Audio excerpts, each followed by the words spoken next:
My fellow Singaporeans, I have with me Dr. Ang Yong Guan, who is a member of the Progresssingaporeparty. Dr. Ang is a very well-known psychiatrist with more than 30 years of experience. With the COVID-19 situation, and especially the latest restrictions on social movements, many Singaporeans will feel very stressed mentally. I have invited Dr. Ang to give some advice on how to cope with the situation. Dr. Ang, please. Fellow Singaporeans and residents, this COVID-19 crisis brings a lot of uncertainty to our lives. One main reason is that there are people out there who are carrying the virus but are not showing symptoms. We go about in our daily lives filled with fear, insecurity, and anxiety. Just a week or two ago, we were able to move about quite freely. From 7 April, many of our activities have been restricted.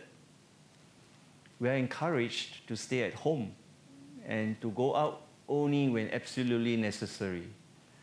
This form of restricted living is good for our overall well-being and to prevent the virus from spreading. However, this may be getting some used to, as we may feel that we have lost our way of life.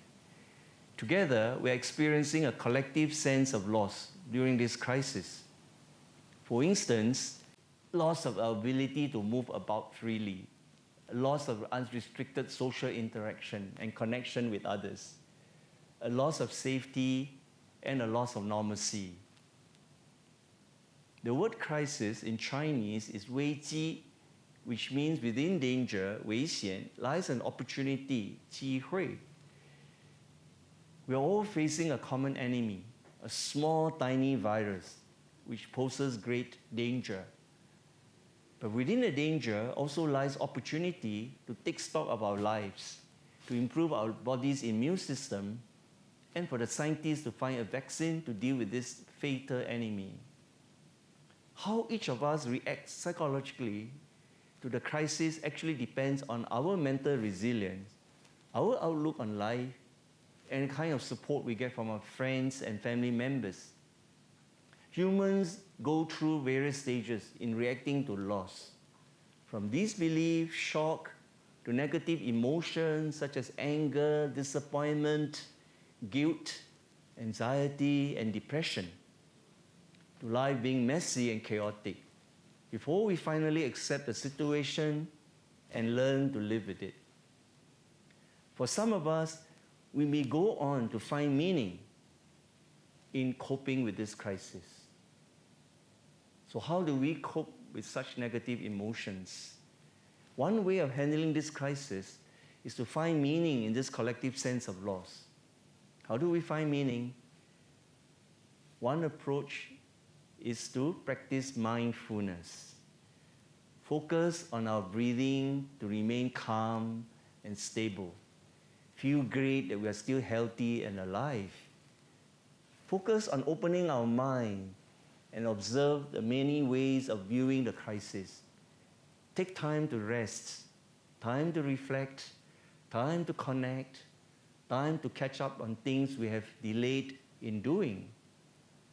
Focus on the present, cherish the here and now, not lament about the past or worrying about the future. Focus on the current activity you're doing and enjoy it. Focus on the surrounding, be it flowers, food, books, TV, or pets. You may end up during this period finding new hobbies. Focus on connecting with those at home. Focus on optimal protection, such as keeping a distance, wearing a mask when you go out, and not overreacting, such as panic buying or hoarding. Be mindful that others need to buy groceries as well. And also be mindful that everything has two sides, negative and positive. Focus on the positive and not the negative. It doesn't help. Focus on support from friends, family, and remember your faith in religion as well. And remember to give support to others who need help. And keep finding meaning in this collective loss. At the end of this whole journey, we may become more enlightened with a new approach to life. Stay mindful. Thank you very much. Thank you, Dr. Ang. I'm sure many Singaporeans listening to you will benefit from your advice. Fellow Singaporeans, let us all keep our cool and we can overcome this health crisis together for country, For people.